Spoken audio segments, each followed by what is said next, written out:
is it that you guys felt that okay, we've done our rehearsals, we've got our sort of blend in. How long did that take before they take you down to audition for Atlantic? Not long. I would Like that say summer, 2 months. a few months of rehearsal. Yeah, a A few few months. Yeah, months? It was quick. yeah, Yeah, So it it was was from very quick. fast. so Yeah, from the time you guys first met each other, you're saying within 3 months you're sitting in yeah, front of. literally. I would say 6 months. Did it feel it was that easy to do?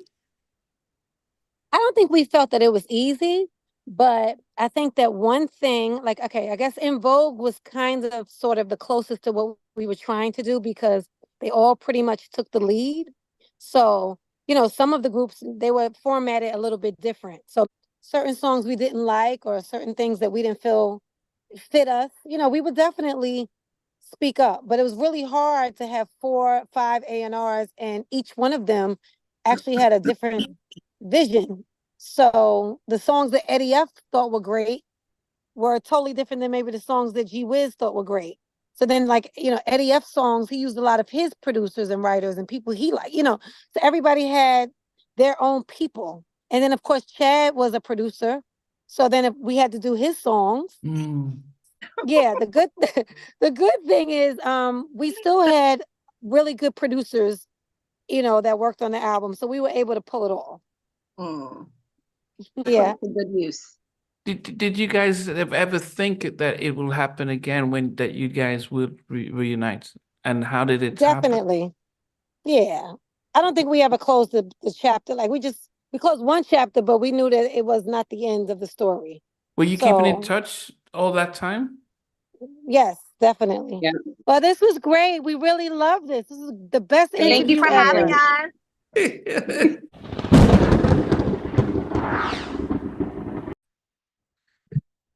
Hey guys, I want to welcome you to another edition of Halftime Chat. And today I've got another special guest. This is the R&B group Shades, signed to Motown and released their debut album. And so it's going to be great speaking to Danielle, Tiffany, and Monique about their journey. So hope you enjoy the chat. Hi. Hello, how you doing? Good. How are you? Doing well, thank you. Good. Am I the first one? You're the first. So is it, I guess all three of you are joining in from different areas? Yeah, we're in 3 different states, 3 locations. Okay, where are you based? I'm in New Jersey, like right outside of Manhattan. Okay. Uh, Yeah, and it looks like the weather isn't too bad. it's beautiful. Maybe like 80, 83. Okay. So, yeah. So when we get nice weather, we're just so excited because it's usually cold. Especially, yeah, it's just globally, it's just amazing how bad it is. Yeah, even here in the UK, June is normally very hot and it's rain and clouds, so it's tough. Okay, all right. I'm sorry, what's your name again? Namdi. Namdi? Yes, that's correct. Okay, I'm Tiffany. Okay, Tiffany. Yes. Well, I can start with you. Then when the others come in, we get because I tend to like to go through everyone's little story and journey. But where were you born and raised, Tiffany? I was born and raised in Jersey City, New Jersey, Okay. and I actually met the girls. I went to college in Boston, Okay. Northeastern University. So that's where I met the young ladies. And that was 20 something years ago. And we've been together ever since. Just we're back together now doing it, trying to go back to full time. So it's been a long journey, but I'm a Jersey girl, and the girls are actually based out of the Boston area. Okay. Yeah. So, I mean, what was that like growing up in New Jersey? And for those of us who, I mean, I went to college in the US when lived in Alabama, then college in Milwaukee, and then worked out in LA. But there's also sometimes a sense for those of us who are not born in, who are not raised in the US, that New Jersey is the little cousin of New York. Is that the case? Or It is. Well, I'm from North Jersey, so the part of New Jersey that I'm from is maybe 15 minutes outside of Manhattan. okay, So growing up, we were in the city, all the time. So basically, like any New York City culture, North Jersey pretty much took that on. So the music, the style, everything, we were right there. So basically, it's kind of like being from New York, but we're just across the border. Yeah, it seems as if when they made it, they go to New Jersey because it's a little bit more, you get more for your money in a sense. I think You then, do. okay. You do. Yeah, you do. So you have a lot of people that work in Manhattan, but they live in New Jersey. Definitely a little bit less expensive than to live right in Manhattan. Yeah. So, So, I mean, growing up then, what was your sort of musical influence? wow. Oh my God. Growing up, I was a huge Michael Jackson fan, like obsessed with Michael Jackson. Michael Jackson, Stevie Wonder. I like jazz. I like Phyllis Hyman, Diana Ross. So those are the people that I grew up listening to, Earth, Wind, and Fire. And I actually have a cousin who she was in the music business before I was, and I just idolized her. She actually was from Queens, New York, and she would take me to places with her. And I'll never forget, she had this huge song. She actually is a dance artist. Her name is Joy Cardwell. She had this big song out called Lonely People. Little Lewis in the World, Lonely People. I don't know if you're familiar with that song. Lonely People. It was like a really big house record. So Lonely she, people yeah, alone. she inspired me. So to get out there and do the same thing that she was doing. Hey, Danielle. Hi, Tiffany, you Danielle. look beautiful. Thank you. You too. I thought you guys always looked like this. Is that what? Is it just for us today? Yeah, yeah, it took a little bit. We had to fix ourselves Yeah, up a little bit. we got to touch it up a little bit. Okay, How are okay. you? I'm doing well. I'm doing well. So, Daniel, my name's Namdi. I'm out here in the UK. Namdi Danielle. Nice, very nice to meet you. A pleasure. Nice to meet and Tiffany was saying that you are out in the Boston area. Yes. Yes. Okay, okay, yeah. So Yeah. Tiffany was just going through her inspirations and you and Tiffany just to rest of round it up. You were saying that inspired you to actually think you could. How old were you when you did that? When you So I was in high school when my cousin got into the music business, and I just kind of got the bug from there. So once I got to college, freshman year, I hooked up with the young ladies, and we, started this group, and that was it. And we were yeah. on our way after that. Okay. Well, yourself, Daniel. Where were you born and raised? So I was born in Boston. I lived in Boston, Massachusetts, probably until I was about 10. And then I moved to LA. Oh, I lived in LA for about California for about 3 years. And then I moved back to Massachusetts, where I grew up, and then where I've been ever since. okay. That must be a kind of a shock to the system if you leave the East Coast and go to Los Yeah, Angeles. it was definitely a shock. Wow. Very different. But I'm happy that I got to experience both because I have a lot of West Coast family that I probably wouldn't have a great relationship with now if I didn't have those 3 years.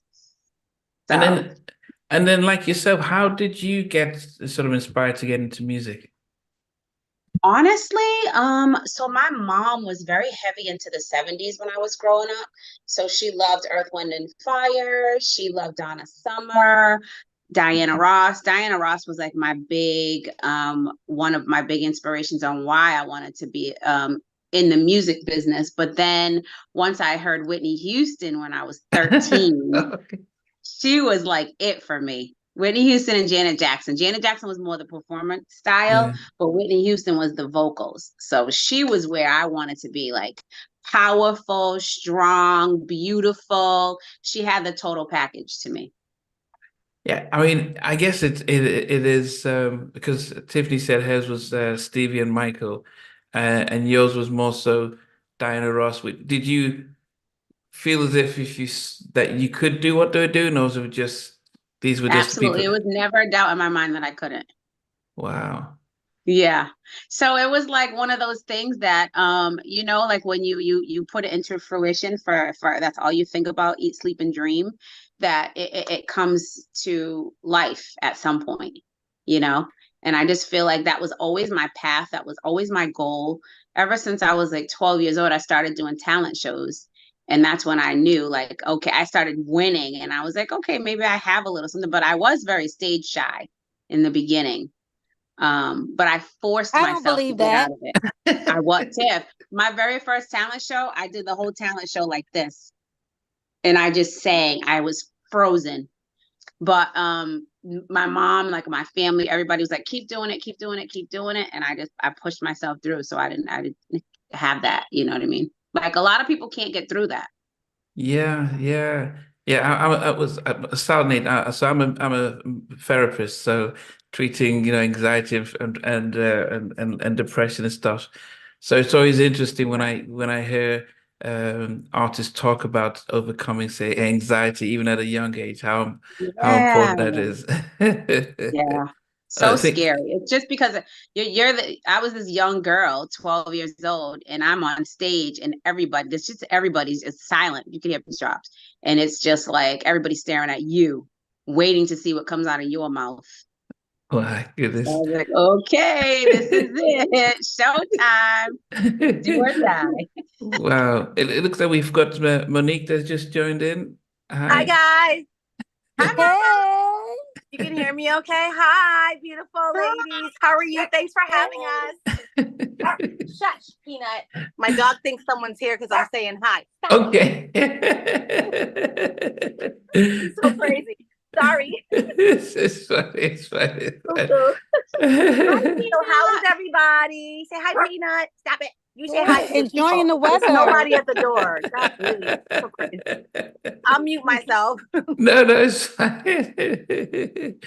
Oh, goodness. I mean, so I mean, I guess for both of you then, uh, when you started to sing, there may be somebody a couple of female artists who were coming out that maybe they're around the same age that you looked at and thought, hey, I could see myself doing it like them. I know you'd mentioned Whitney, Michael, and Stevie, but SWV. Yeah, we loved SWV. They were kind of And Vogue. TLC, SWV, in Vogue. That was our era, so they were right before us. Yeah. So they But definitely were. growing up, it was Minnie Riperton and Anita Baker and, people like that really made you want to sing like them and emulate their runs and stuff like that. So, I mean, Whitney was a little later for me, but Michael Jackson for sure, definitely. okay, okay. Oh, well, I can start with get to you, Monique, because I know that Tiffany's from New Jersey, Danielle is from the Boston area. So what about yourself? I was born in Los Angeles, California, and lived all over Southern Cal. My mom is from the Massachusetts area, so I bounced back and forth when her and my dad broke up, and I stayed here and finished high school. So I kind of am from both places, I guess. I met a Bostonian and stayed here, and we've been here ever since. And I'm in Rhode Island now, working Okay, here and living here since '09, okay. What part of Los Angeles? South Central LA. South Okay. Central. But I lived in Pasadena and San Diego too. I lived like in a few places in LA, Carson and Compton and South Central, basically. But yeah. Okay. And then how did you get when did you get the bug to get into singing? So I didn't always want to be a singer. I think I sang in church in my West Coast family on my dad's side had a church, a family church. So we all sang in the church. We had no choice. And so because it was kind of forced on you, it wasn't fun. You know what I mean? So I didn't Um, really have fun with it till I met the ladies. Like when we were first meeting, that's when I kind of saw myself as a singer that I could see myself having a career. But when we were in church, it was torture. I had anxiety singing in front of people. I was shy. I was unsure. So I didn't really spend a lot of time honing my vocals in church. It was just get the song over with and go sit back down so you can get over the anxiety and the fear. So wow. I didn't really get to do that until I was older with these ladies. Okay. Okay. Yeah. So I guess since we've sort of gotten your sort of background and some of your influences, um, for those of us, so you said you all met up in college. Is it Northwest? Northeastern. Northeastern Northeastern, okay, and that's back in Boston. in Boston. Yes. Mhm. Okay, and so why did you guys all choose? I mean, of course, you didn't all come and says let's pick the same university, but did you know each other before you got to the university? No. Well, no, actually, so myself and Shannon, one of the former members, we were enrolled in the college. We met up with a young lady from the area who was putting together a group, and Danielle and Monique were from the area, and so that's how we came together. So they would come to campus and practice. Shannon and I, we had a place we could use at the college, and they would Mhm. come and practice there. So actually, only two of us were in the school, but we did meet the young ladies from being in school and being in that area. Shout out to Okay. Ryder Hall and Stetson Hall. And Yeah. Yeah. I'll never forget Ryder and Stetson. I didn't even go there, but I'll never forget the name of the hall. Yeah. Okay, so We okay. didn't go there, but we lived there practically. We lived there. We had lunch there. We had dinner there. I felt like I was a Northeasterner. Like I was one of the Huskies. Oh goodness. So you yeah. So so just to get the story. So Tiffany and Sam both went to this, and then how did you guys get connected to Danielle and Monique? So there was a lady named the two ladies that were trying to put a group together. They knew people that knew all of us in some way, and so they kind of pitched this idea. Like I know the perfect young ladies for you to meet. I think it would be a great group. So they were kind of trying to put it together, and it happened that we met up at one of their halls, and the acoustics were right on time. Everyone's blend was, fire. We had a great chemistry right away, even though we were so young and raw, but we had a good blend already. So we had, we saw this vision very early on, and so did the women that put us together, basically. They basically helped us shop our first deal at Atlantic Records. Okay. So Tiffany, are you saying that you went to uni to look to start a group, or did you not go to study something and was music on the side? Or I'm just trying to. No, I actually went there. My major at the time was like communication/music production or something like that. So a freshman at college, still a little bit confused as to like which direction I wanted to go. But what I did know is that I love music and I love to sing. So when that opportunity presented itself, it was kind of like, okay, so do I finish out school or do I follow my dreams and then go back, later and revisit that situation? And that's kind of what I did. Okay. And then, so Danielle and Monique, what were you guys doing at this time then? Because it was Tiffany's freshman in college. What were you guys doing and planning to do with life at that point in time? So at that time, Go ahead, Danielle. At that time, I was actually, I had known the ladies that knew kind of us. So I was in a group with them previously, another group, and that group didn't end up working out. So that's how it was kind of like they knew me, they knew Monique, somebody knew Shannon and Tiffany, and that's kind of how we all came together. So that's how I ended up meeting the girls. Yeah, but were you in a different college, or were you in high school? Were you thinking about college, or were you So thinking? I was not. I was in between, not really knowing. I knew I wanted to do music. I didn't know if I wanted to go to do the Berklee School of Music route Wow. or just, you know what I mean? So I was kind of in between before Shades happened. Okay. Did you have DeAndre at that time? Was she I a newborn? did. Yeah, I had my baby at that time. Yeah, I had my baby. She was a little Tweety bird. When I met the girls, my daughter was only like, I think 1. Wow. So crazy. Yeah. Okay. So crazy Okay. diapers. I was actually just graduating cosmetology school. So I graduated high school in 1990. So I'm a little older than Tiffany and Shannon was.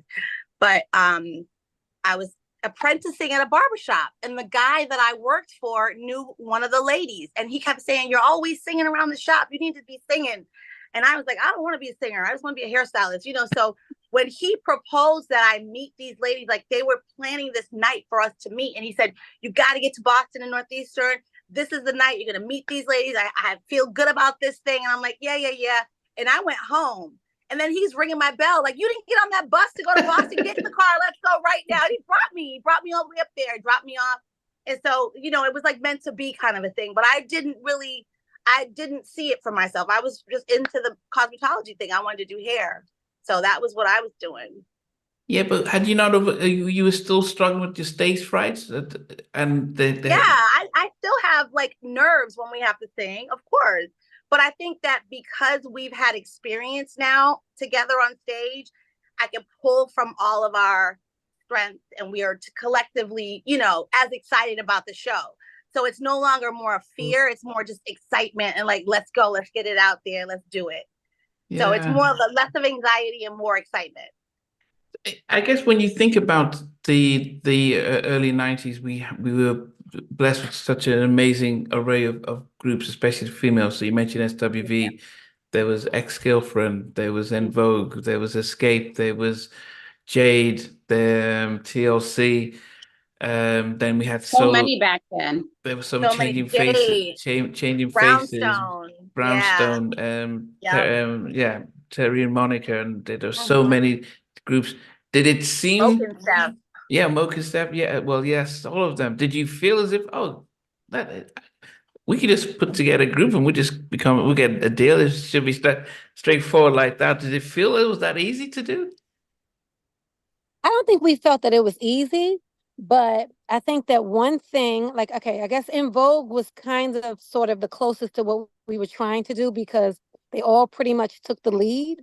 So, you know, some of the groups, they were formatted a little bit different. So maybe they had a rapper or like a lead singer. Yeah. So we felt, you know, we're shades. That's why we call ourselves shades, because we're 4 shades of women. We all bring something unique to the table. Everyone sings lead. Everybody, I have more of the urban flavor. Danielle's more pop. You know, Monique's more jazzy soul. Like, so everyone had a different vibe. So we just thought that, okay, even though the market may be a little saturated and there are tons of female groups right now, I think that we can still bring something unique to the table. So I think we never thought of it that way. We just thought, hey, we're shades, we all sing lead. we could all get out there and, you know, bring something to the table. So okay. I mean, whose idea was it to give the name Shade? I think it was a collective because we were writing names down. We were a different name on Atlantic. We had like 5 different names. We had like a lot of different names going and we were pulling from different ideas. And I think we settled on Shades because it represented most who we were and who we wanted to be as a group. Multifaceted, you know, multi-generational. We reach multi-generations of people with our music. It's not just one lane that we were in. So we were, you know, we wanted to pull from that and it explained who we were the best. Yeah, I think I actually, because, you know, I think I've just finished interviewing Allure, then Moke and Steph, and even SWE and Brownstone. And it is interesting that everyone puts a real effort into not just giving the names, but having what the name really represents. So it's not like we're just going to pick up a name, the Stones, and it's just saying, you know, it has to represent something. Even if you call the Stones, it has to be like the foundation of our music and stuff like that. So the fact that Monique has just given an interpretation of Shades to not just represent the 4 of you at the time, but also the types of style you're coming from. Was this something that the label says, if you're interviewed, you need to come with a definition of what Shade means? Or was it stuff that, because I guess it's trying to understand the psyche of R&B groups when they first start and you pick a name. Does the name just become, okay, a good name, we can just use this? Or once you have a name, do you get told, look, when you're asked about it, you need to sort of have them come up with a concept of why you picked the name and what it represents? I'll be honest with you. I don't think that the label really cared. I mean, because a lot of people that worked at the label called us the Shades. The Shades. And our name was Shades. So we're like, wait a minute, did this guy just mess our name up? Like, So I Yeah. really don't think that they care. As long as you had a hit record to them, that was kind of what they focused I on. mean, the people that did the artist development, artist repertoire, they were the ones that said, when you get out there, make sure that you don't fumble. Somebody answer that question. You be the one to answer that, or, have a good answer, like come up with. So they coach you in that way so that you don't look crazy in front of the camera, but they don't tell you what to say necessarily. We kind of figured that out. Okay. On our own. So the four of you at the time, I guess before, because I know Shannon isn't here. Um, uh, so Tiffany, how did you meet Shannon? Shannon and I were roommates. Oh, so you just by chance you met. Wow, I didn't remember that. Yeah, they lived together. Well, I Yeah. knew The that, but dorm. I didn't know that that was how it went. Well, I Yeah. forgot, actually. Mhm. It's been so Okay. long since we talked about some things, right? Some of the Yeah. beginning story stuff, yeah, it's funny. Yeah. Yeah. Ancient history. So I guess when you came in and did you just say, "Hey, do you sing? I sing. Let's form a group." Or how? I mean, I'm just trying to. Well, you know what? Actually, no, we were roommates. We were roommates the second year when we were with Kim, you guys. Okay, so we were roommates our second year. Oh, okay. The first year, we were in the same dorm, not the same room, and she was singing the hallway, and she was extremely loud. Right. I So you remember could you hear telling us. Shannon singing like all the way Always. outside the building. So I'm like, who's that girl? And one day I went up to her and she just loved Mary J. Blige at that time. I think her first album was out, Reminisce. What Oh was my it? Love, goodness. Love No Limit. So Shannon would just sing, sing, sing. She was the person that sang everywhere she went. That's so So I funny. kind of walked up and introduced myself. And then she and I formed a bond and we would sing together. And then that's how it kind of started. And then moving forward, then we decided to room together because then we were like song mates. Okay. And that's when the sort of the idea about should we try Yeah. and start? Okay. Okay. Yeah. Okay. So now that we've got the core, you guys are together. Did did you have to audition when your friend took you to see them, or what was the deal? I think we were all just kind of figuring out how we blended together. And I think the ladies were more so just letting us organically vibe. They weren't like telling us, we tried Happy Birthday and like just songs that Boys to Men songs and things like that we love to sing. And we were just naturally vibing. I think somebody was recording it with like a video recorder or something. Like the very beginning of our meeting is recorded, which is kind of cool. And then we would come every weekend to rehearse, and then they would record that. And then finally they said, I think you're ready to go to New York and meet Sylvia Rohn and try to get a deal. And that happened very quickly. So when you ask the question, did we find it easy? In my personal opinion, it wasn't easy, but it was fast, and we didn't have to put in the work like a lot of bands do. Okay. Schlepping their stuff from city to city and trying to find organic fan base and trying to build we just we got the right timing and the right situation at the right time, and it was all kind of easier that way. But I feel like it was harder. Don't you feel like it was harder to keep it and maintain? Harder to keep, easier to get, which is usually easier to get, but harder to keep. It is usually that way. But now it's even better because we get to decide how we want to present ourselves as the boss of our own album and our own project. Like we get to decide. So I feel like it's harder now as we're the boss and we have to pay for everything and organize everything and plan it. But it's our baby and no one else can tell us. So it's a different level of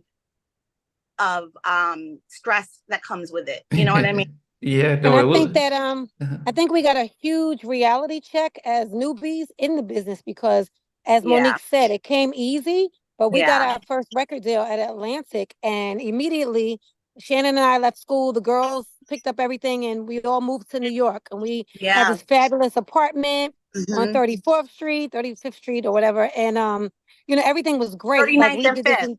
Oh my God, love that. And I mean, it was amazing. And we recorded this incredible album and we were so excited. And next thing you know, the A&R was fired. The project was put on the shelf and the album never came out. And we were back to square one. So that was like, we never thought that this was going to happen. After all that work that we did, flying to Atlanta, flying all over. Yeah. Okay, no, we have to take our time here because Because, well, in my head, I've just seen four girls just meet up for the first time. So we haven't even thought about Sylvia Rowan and Atlantic. I'm just trying to understand when you guys are meeting No. up, is there somebody saying, I'm looking to I'm trying to manage a group, so I want four different girls. And who's recording? Who's coordinating this? Is this stuff that Tiffany and Sharon, you guys were doing, or was there was somebody outside who was The women running? that were managing, they were trying to manage Okay. us. Get us. They were contingent on getting us a deal would be the fact that we would have us managed. So they were like, let's get you a deal. And if we get you a deal, we'll manage you. We'll help you get, your foot in the door and get you grounded and all of that. Okay. They had a connection in Atlantic. It just so happened that they had a connection in Atlantic. Okay. And that's how it went. But soon after that happened, where our deal got canned. Oh no, before that we haven't gone there yet. I'm So I'm so just saying, like, as soon as that happened, we realized that one door closes, another window opens. Like, it's never all bad. You know what I'm saying? yeah, we're gonna get there. I'm just trying to okay. So these ladies decided, oh, we want to put up a group. So are they the ones filming, as Monique was saying, Yes. and coming up Yep. with the ideas, and are they the one teaching you about the routines and stuff like that? No. Oh, it was just mainly focused on the vocals.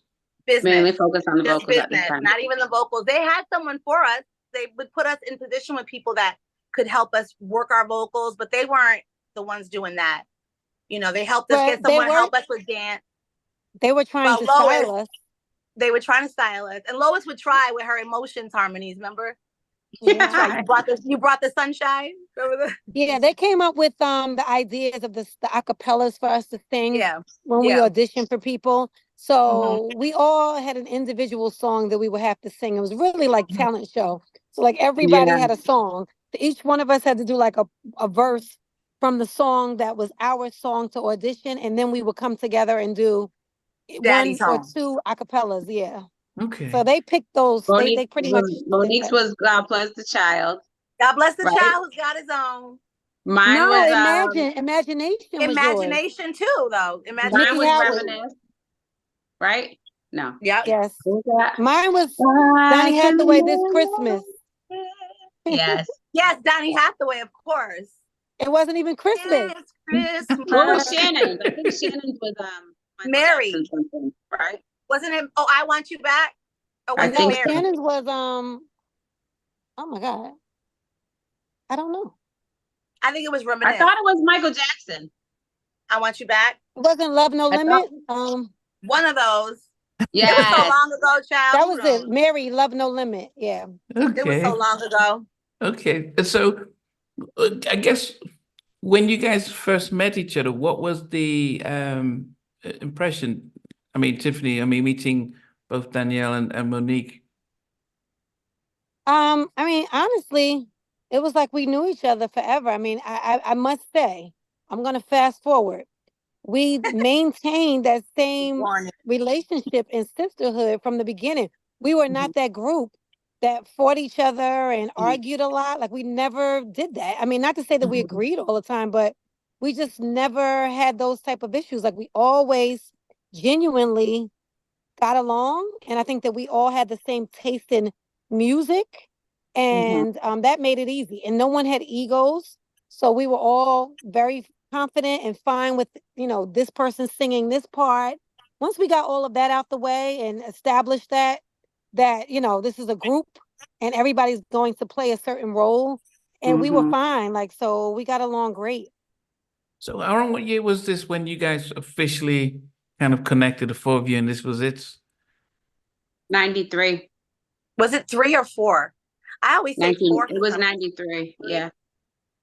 Wow. I remember OJ was fleeing in the Bronco when we were on 39th and 5th. Remember we watched it on TV. So I always go by that. I remember watching it. Okay. 93. Wow. Okay. So you guys really formed in 93. That was really, I mean, one of the things we noticed is how much, the amount of music that we were getting back in those days. So, I mean, who can you, it looks like we've just lost Tiffany there, but who was out? That album was so great too, that album. So, I mean, it was before our time because we were too young to be singing about that content, in my opinion. Which album? on the Atlantic album, Oh no, the yeah, one no, that never came out. yeah, no, I'm sorry. But when you guys met up at 93, 94, when you were, which female, so at that time, I know SWV were out. Who else was out that, because, when you think about it, if you were, SWV had the dominant male lead singer, and the others backing up. And I think in Vogue sort of shifted around.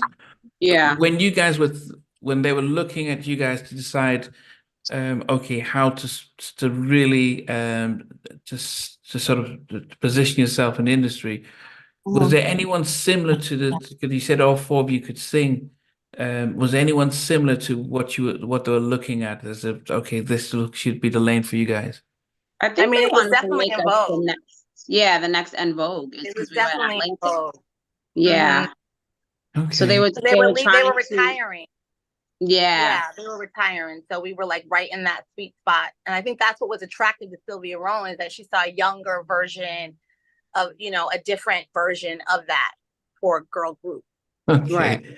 Yeah, yeah. One of my first guests was Dawn Robinson, so she, yeah. So Oh, when really? I she, love yeah. her. Okay. My spirit. So yeah, Dawn really opened. Yeah, so there's the different guests I've had who've had different experiences with Sylvia Rowland. Anyone that's been signed to Atlantic or Elektra, will all have different I'll have a stories. story to tell. Different. So some would say yes, Champion as the first black, but one of the first powerful black female executives.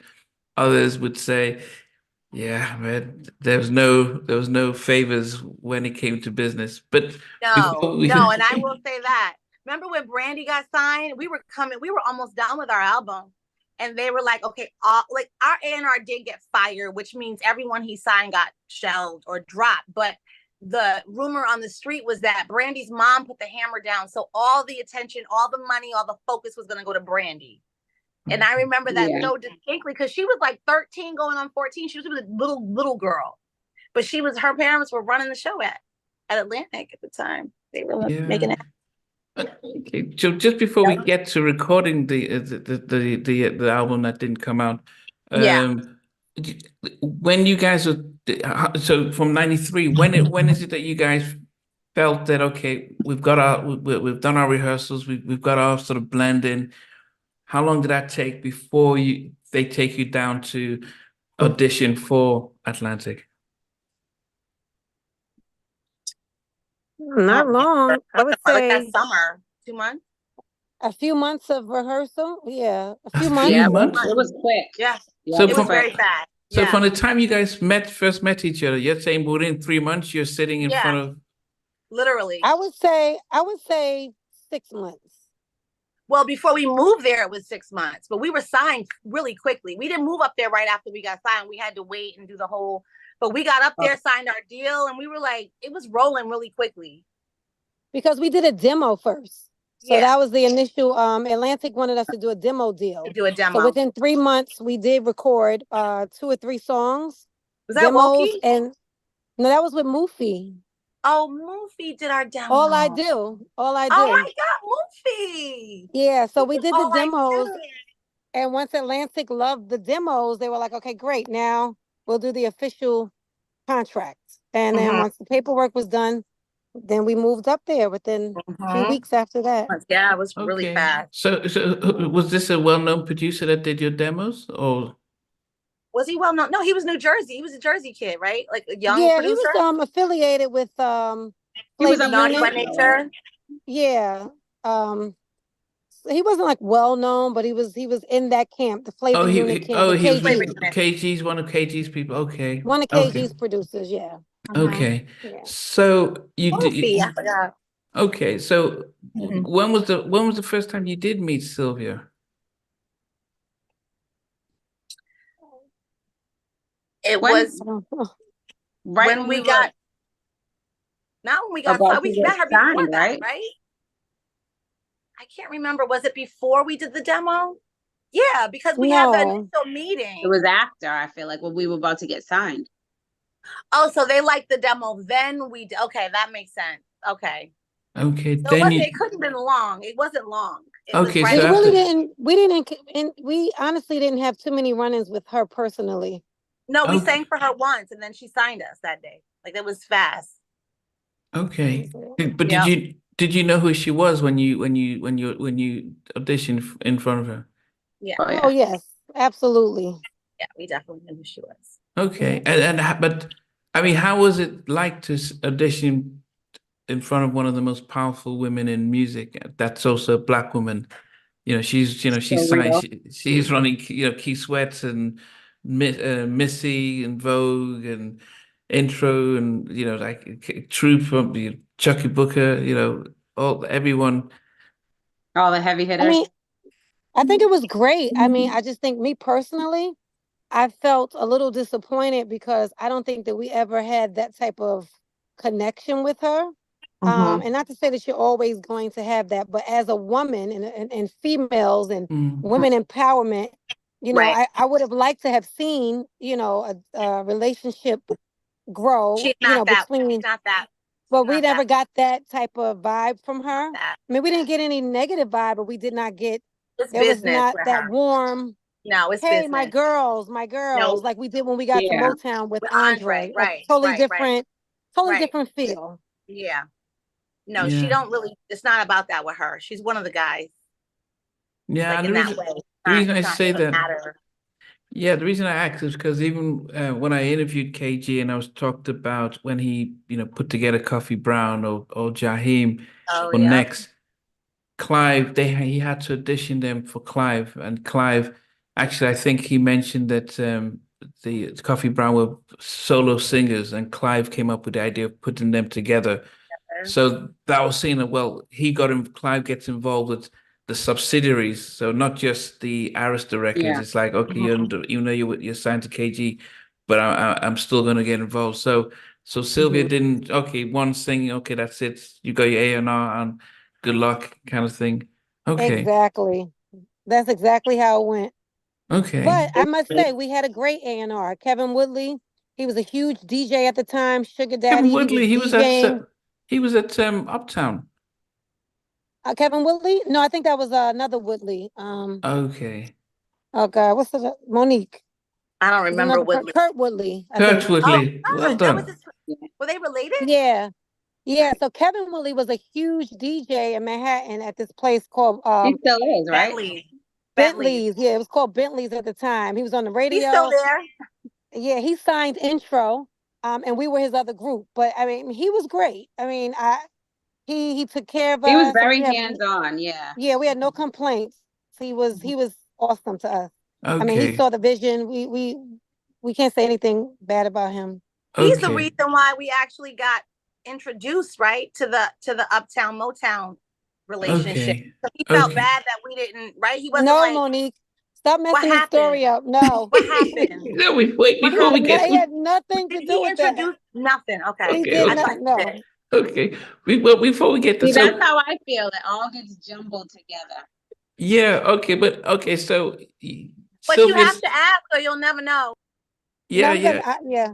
Yeah, no, yeah, I'm very forensic in the questions because it's just trying to understand the story.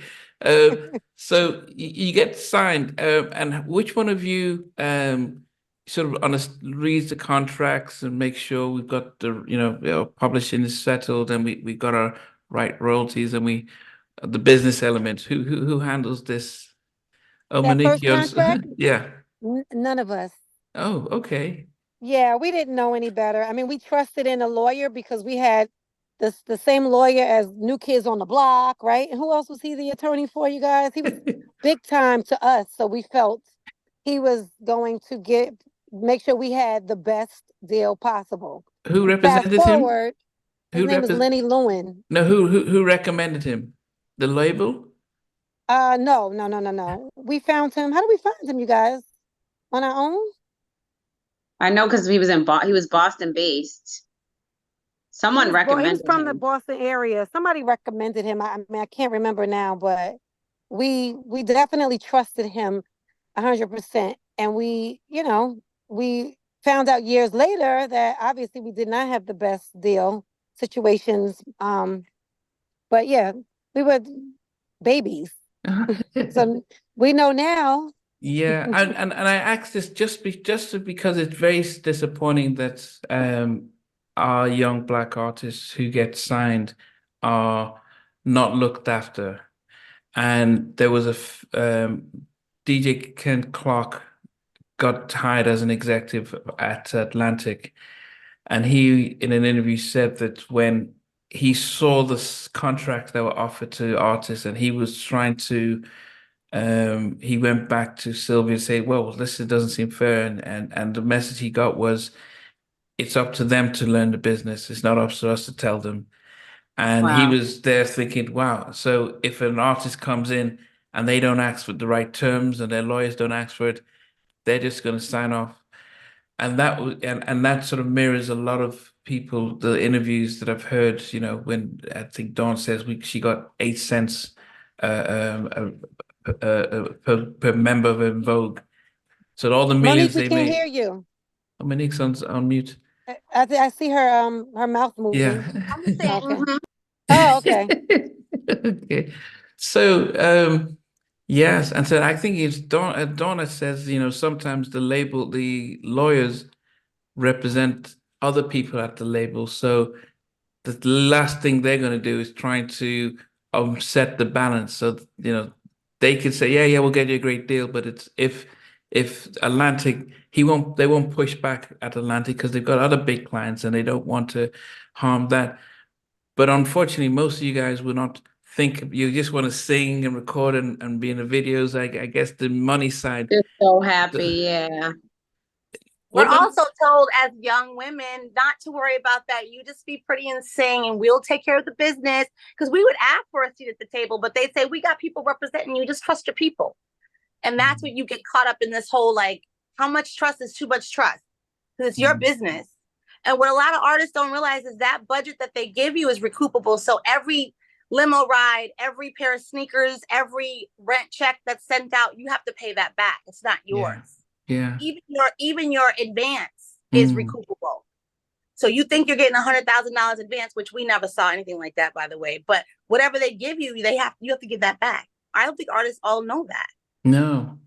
I think Tony Terry, when I interviewed him, he says his management they were getting gifts from Sony, new clothes and stuff, and he was like, "Oh, He didn't realize it was out of his money. Free. Yeah, he was taking him to We had to dinner, learn the hard way as well. taking him to dinner, and then not realizing that that dinner's on you, his paycheck. There was so much conflict of interest back then in the 90s, where you have someone who managed, say, a big R&B star on Uptown who works at Motown as an executive. So that, it was like so shady in that way. Yeah. And then they're charging you for things you never bought or never did, or rides you never took, because they're trying to hide their artists and what they've sold and what they bought. So it's just so shady. I don't even know. Yeah, it's a pity that your name was so linked to the shades. I guess you'll bring it up. Okay, so I'm sure, but I'm sure if I was your age and they say sign a contract, I'd probably sign with jumping with joy without understanding. You'd assume the people that are brought you there are going to take care of you, because it's for their best interest to make sure you guys are happy. And that's the unfortunate thing, is we trust those people. What about those ladies, the managers, the people who says, we've got you signed? Did they not understand, like, I'm going to look after my clients and make sure that they're taken care of? I don't think they knew the business that well I don't think they themselves. know. I think they wanted to be in it, but I think their friend worked at the label. So, obviously they're going to kind of go with whatever she says because that's their person. Yeah, so I don't think that they did anything intentional by not knowing. I think they just were not informed. Like they probably should have did a little more research, but I think we were all new to it. They weren't experienced managers. They had never managed anyone before. Yeah. That was their first time, dealing with a record label. I mean, it got so bad to the point where eventually we did part ways with them because of it, because a lot of people at the labels didn't even want to deal with them because they was so inexperienced, and it Very was nonchalant. frustrating. Yeah, it was frustrating for the people at the label as well. Yeah, I mean, what happens when, okay, so we sort of understand, and actually not too dissimilar to SWV, they had management as well, but what happens when you are recording your first album with Atlantic? Who are they putting you in the studio with to record the album? Oh, we were in the studio with a producer called Craig King, who was amazing. He did a few songs. We were with another producer out of Atlanta, Alton Wokey Stewart.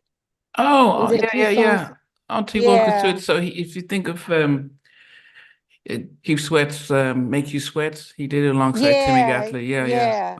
yeah, yeah. He was great. Oh, we Prince Marky D, Wow, was he with Corey I think, Rooney or right? just by himself? No, by itself, by Yeah, itself, by Okay, himself. by because he did itself. Real Love and for Mary. Okay. Yeah, he was awesome. Who else did we work with for Atlantic, you guys? I think Craig King Um, and Wokey did most of the album, right? Yeah, I think that's pretty much it for mm, the Atlantic album. So yeah, how did you feel the album came out? We loved it. We had it big was great. records. It was We had it was really big. mature. I think it was mature, It was but a it little was too. It really was a good. little old for us. It Yeah. was why Well, 'cause was it we were in our early 20s at that time, They were talking just about. big ballads, like that seemed like something, maybe someone older or more mature would sing, but they were some of them. But I mean, great songs. I mean, they were written well. But there were a lot of sexual content to some of the songs. Like one song was called Craving, another one was like Do Me Baby. Remember you guys? So like, I don't know. I don't know whose concept that was, but I don't know. I couldn't imagine us actually coming out with some of those songs.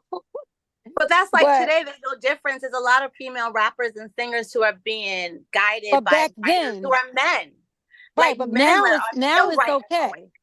No, Right. but But I'm back saying then, we're still having men write for women and all tell right, them what they're supposed to be singing about and how they're right. supposed to represent themselves. And it's like we're still not. I feel like producers, female empowerment. I'm all about getting writers who are women and producers who are women because we know what we go through, what we feel. You know what I'm saying? We know the plight of a 19-year-old woman is not craving your body. Like that's 40-year-old woman shit. But a man wants to see a 19-year-old sing about craving your body. So it becomes okay and it's normal, but it's like not normal. My 10-year-old ain't singing about craving nobody. Like, and you And can't Do Me sing to an Baby. audience. Yeah, like so I Yeah. feel like if we're writing for ourselves and other women and we're empowering women to speak their truth about their experience, it's just going to be more authentic. It's more organic. Yeah. That's why now. So you're saying that at that time when you're in the studio with these three producers, you weren't allowed, did you guys not write or anything where they said you weren't given That an, album, no, That was not We us. didn't write anything on that album. no. They were did you all, this is have, a hot record. This is a hot record. You guys seen this, but it was never something that we loved to sing about or songs that we fell in love with. It was just like we're excited to be here and have this experience. okay. But And it wasn't our organic vibe. could you guys, at this time, did either one of you know how to write? Oh, we wrote half the songs on our album that came out. No, After no, no, that, but Oh, no, At we that did. time, We did. yeah. We did. I just think they But wanted to speed us through the process, get it out as fast as possible. So here's yeah. songs that Climax did that they didn't put on their album. Sing that. Like Climax is 30 years older than us at the time. Here's an old Okay. Climax record. So that, you know what I mean? It was like just quickly get it done so we could put something out. And it never Okay. ended up coming out anyway. So we rushed the process and it was Yeah, never so out. okay, so when the album was done, had they gone through, had they already started thinking about what the lead single is and the videos before? Did you get that far? No, we no. did not. No. How far did you get to? Did you finish the I, album? we finished the We ran album, but out I of think money, right? we didn't even get it mastered, mixed, like ready to like put out. It was right around the time where everything was finished that they let go of our A&R. There was a And mismanagement of funds and then we had to it was And that was it. So what? So 93, was this 93 or 94? Closer to No, this 94 because is it was like a year, right? This may have 94. been, Yeah, because we were like recording for about a year, maybe 8 months. Yeah. Okay. Okay. Bless you, Daniela. So around 94, and that's when the My Life album came out. Crazy Sexy Cool was out. So I mean, we had some big albums that came out, and Boys to Men. So it was a massive year. And so who comes, so when does your A&R just say, sorry guys, I'm leaving, or does he just disappear and they tell you he's gone? Or how does you find the news? Honestly, I don't remember how it I think he exactly told happened. us. He He told might us have that he was. called us and said, Yeah, he said him and he's not. He's Sylvia. not going to be he there told anymore. us, So yeah. they let him go. Yeah. Sorry, Oh, lady. did he say what that meant for you guys? We were getting dropped. I think Because we got he's shelved first. Remember, we was shelved, and there was like a conversation for a while about what's going to happen with us. Then it was like that was it. That was it. wow. So tail So between the legs, back home we go. Back to the drawing board. Back to the drawing board. Back so to the hair salon. what does it feel like though when you've been in the studio, you're recording your vocals, and you know there's this sense that you're so close to the goal of becoming recording artists, and then they say we're dropping you. I mean, how does that feel like personally? Because I've never felt like that. I mean, how does it feel like for the four of you at the time? Heartbreaking. Disappointing, really Like disappointing. rejection. Yeah, like Yes. rejection. Like it wasn't good enough. It wasn't enough. Mhm. So you go back thinking like, what can we do differently next time? Yeah, and And you feel especially because you lost. felt like you were so close, you know? We were Yeah. so close to the finish line. I had to pick up all the pieces and start all over again. But how did you guys manage to in the midst of that to hear this, and as the four of you together, how do you guys support yourself through that heartbreak? Honestly, we had to stay positive and regroup and figure out what the next step was going to be, you know? But who's the motivator? Who was the person that said, "Come on, yeah, we can get it"? I mean, there's one person, or do you all just think I said, man? I I think feel we were like all pretty it was positive. our mom. A lot of our moms too were very like Okay. our cheerleaders and so supportive. Tiffany's mom, Shannon's mom, me and Monique's mom. But it was more so, I think that we just knew that we weren't going to stop. So Yeah. it was not going to be Once we over. It got the wasn't the taste, it end was for us. over. Yeah, it was over. Yeah. We're gonna do it. Yeah. Yeah. So it was just basically like, what do we do now? And where do we go next? Did they ever say, "Okay, you guys, here's your bill as well," or did they just say, "Well, you No. dropped"? Okay, they don't say, "Okay." But no more Fifth Avenue apartment, no more, no more wardrobe, no more fittings for costumes. Like all that stuff got cut. And we were just in the process of doing photo shoots and getting ready for like marketing. We did a Vibe magazine spread. We had done like with Daniela Federici. It was like a big deal because she was this big fashion photographer. And so we were starting to taste like what it could look like and what it felt like to be this group that was groomed and polished and ready for the stage. And then it was like, whoop, the floor is gone. So I think because we had tasted that little bit, we were like, we're going to just figure out how to make it happen. We're not going to stop. Mm-hmm. Are your managers still with you guys at this time, or? Yeah, at that time they were. Okay, and did they say we've got a plan? I was like, are they also crying? Well, we're finished. Or... They didn't know what to do. They were just as lost as we were at that moment. Wow. So where does everyone go back to then? Because do you go back to Boston, or do you everyone goes to their own home, or to their Back home? I think everyone back to went the hair home. salon. But to be honest, it wasn't that long of a No, it wasn't that long period before we got back up and back out there again. So what did you guys do then? So okay, you dropped, you go home, then you regroup. So what are you doing? Are you doing showcases? Are you auditioning, or what are you doing? No, we're shopping for a new deal. Yeah. So just kind of like reaching out to people. Together. I remember putting packages together, sending them out. Yeah, with the tape, this and that, photos. Just reaching out to people we had met or whatever. So eventually a friend of mine named Todd, he was like, listen, you guys need to get with these producers, the characters. Oh, Troy And Taylor. he's Okay. yes, Mhm. yes. So Todd introduced us to the characters, and then the characters. Todd also introduced us to James Jones Jr., who worked at Motown. So he was totally excited about it, and he's like, "Well, let me see how this demo comes out." So we actually did our demo with the characters for Motown, which was called "Who Are You," which is on our album. But we did that started off as a demo because Ronnie Henson, he was an artist signed to Motown that was like Shout a out, call and answer to his song. So the Ryan. characters did the demo for Motown, and then once Andre heard that, James brought it to Andre, and then Andre was like, "My Supremes, He I'm said, "My signing you." Supremes, I got my Supremes." Yeah, so that one demo from the characters is kind of like we were right back in business again. Okay. Okay. I love So the little laugh, I Greg. know, right?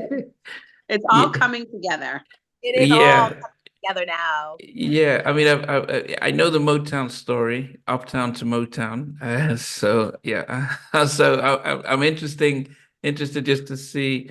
I don't even know how many people from the Whitehead brothers to Oh, so Lade good. Oh, the Whitehead to brothers. Whitehead. We love them. Lade. Oh yeah, Terrell Lede. Hicks. Yeah, these are all the people I've spoken to. Jimmy, Eric, Eddie F, G Wiz. So I know Glenn, G Wiz. Did they mention us at all? Oh, G Wiz did, Glenn. Yeah, yeah, yeah. So when I first interviewed him, so we are, Ah, so we're getting. I know Sprague, Doogie worked on your record. So so so we've got a lot of history. So I'm just trying to get to this. Okay, and I know Andre. Okay, and so Andre signs you guys. Um, what's the plan? What does he say about what the plan is? And Do you really want to know? yes, we all do Okay, want to so know. there was no plan. I mean, to be quite honest, all he knew in his mind, these girls are hot. These girls, they got the look and they can sing. So here you go. We started out with James Jones, right? He took James Jones immediately off of the project. So I think once we got the record deal, we never saw James Jones' face again. Right. So then he's ah, like, you know what? I think that you shout guys out should to get James Jones. he said G Wiz is the perfect person for you He's guys, the right? I A&R think now. that he should be your A&R. I'm gonna, match you guys up. So that was the initial A&R we had, which we loved him. Everything started out great. He did the first few songs. Who was He that? was G there Wiz step or by step. Yeah, G Wiz. G Wiz. did you know who We he was? recorded. Hmm. Um, Did you know who he yeah, was from Heavy Dinner Yeah. Boys? oh He knew Yeah. yeah, him. He let us know right yeah. away. Right We away. loved Heavy D and the Boys. We were fans. We loved it. Yeah, we were Yeah. excited. So Yeah. maybe 3, 4 songs in, we put the single out. We weren't even done with the album. Right. So, we had created that little buzz. Then we went back and started finishing up the album. And at this point, Andre felt, you know what? I'm feeling a different direction. So next thing you know, one day we went to record, G Wiz was gone. And I think it was Louis Tillman that was at the studio saying, "Hey, I'm your A&R now." So we were like, "Where's Glenn? Where's G Where's Wiz?" Glenn? They were like, "I don't know." So 2 songs later, Eddie F shows up at the studio, and we were like, "Well, what are you doing here?" He's like, "I'm your new A&R." And we were like, "Where's Louis Tillman?" And He's like, Glenn.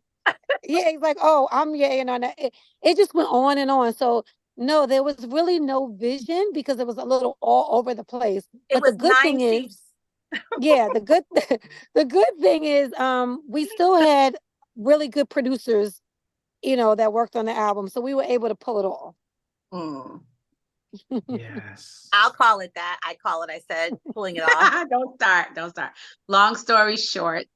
Period. Yeah. No, no, no, no. There's So no long story short on this podcast. Not at all. Because everyone who's going to be listening and Ah, watching this knows everyone involved. I mean, when I talk about there's no names you bring up that some of the people in the audience won't know, and Yeah. oh my God, I uh, forgot. what's Chad that? Elliott was the fourth A&R.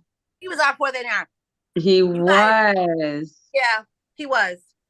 One regret though on Atlantic that we didn't finish that project with Intro and Kenny Green. Like I'm still so heartbroken over that. Okay, so when you were on Atlantic, they were supposed to do some We were in the studio with them. We were doing this great song. I think we did 2 songs. Yeah, there was a lot of that though. We started a lot of I projects with mean, different. fire. That stuff would still Yeah, be but hot right Monique, now. he ended up writing the best song, my favorite song on Shade's album, What Would You Do? That Kenny Green did Hottest, write that. So we did okay. still get a Kenny Green song. We got a Kenny Green song, but that one that we was almost done. What was it called, Tiffany? You know. Oh, are you ready to get it on? Are you ready to I'm get it on? ready. Yep, are Yes. you ready to So get it what's the on? other Yeah, one about, like taking a ride or Ready. what's another one? We had 2 with him. I So forgot. hot. But What Would You Yeah. Do is my What would you favorite do song is on our Shade's Well, baby. he was You album. a know, I genius. know. Kenny I'm Green was a grateful. genius. He was a So genius. He He make was you really sing tough in the phonetically. studio. He Remember make you in the sing studio? phonetically. Mm-hmm. Oh my God. Sing everything like you were writing it phonetically. Like the sounds had to come out. I mean, he was like, he just saw notes in his head. Perfectionist. Oh, Yes. amazing. Yeah.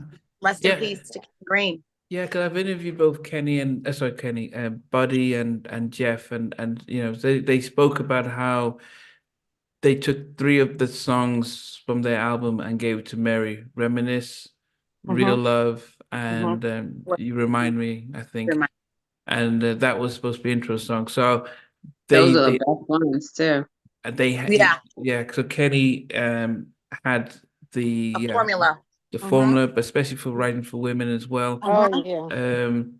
But so did you record those tracks with him, but it didn't finish, or did you complete the album? No, they didn't come out. Those were on Atlantic. I forgot we didn't mention him before, but we recorded those songs on Atlantic, but once we got to Motown, we were able to still work with him. Keep Who Are You? No, What Would You Do? I mean, not Who Are You? What Yeah, would you What do? Would You Do? But Okay, honestly, he didn't come in that session, you guys. I think it was already referenced. It was done. We Yeah, just, it was already referenced. okay, yeah. okay. So I guess how did it feel? Because it seemed like there was a difference approached at Motown than you had at Atlantic. So as new artists, just recording, coming to your second album at a different label, did it feel chaotic then? All the changes that were happening, or did you just go with it, or Very. did were you concerned? I mean, we went with it. We were definitely concerned, but you don't want to rock the boat to a degree. We would voice our opinion, but every time we would say something, it would be an issue. So we spoke up. Certain songs we didn't like or certain things that we didn't feel fit us. We would definitely speak up, but it was really hard to have 4, 5 A&Rs, and each one of them actually had a different vision. So the songs that Eddie F thought were great were totally different than maybe the songs that G Wiz thought were great. So then, like, Eddie F songs, he used a lot of his producers and writers and people he liked, so everybody had their own people. And then, of course, Chad was a producer. So then if we had to do his songs. Mm. So to me, it wasn't really that fair across the board. It was kind of like whoever was on the project at that time, pretty much we had to go with their people or their producers or their writers. And I mean, think about our first marketing promotional package was us, all 4 of us. And it said ... and they can sing. And the singing was like secondary. Like, look at them. Yeah. And now you know that they can sing. It's just so shallow. So to me, I felt like they never really took us seriously. You know what I'm saying? As singers, like, I feel like they were just like, it was almost like a tax write-off. Like, let's just throw something out there and see what happens. To me, now that I see how people that, if they take your career seriously, they get behind you, they mold you, they put you in the right pocket. But the way that we were handled, it felt like an afterthought.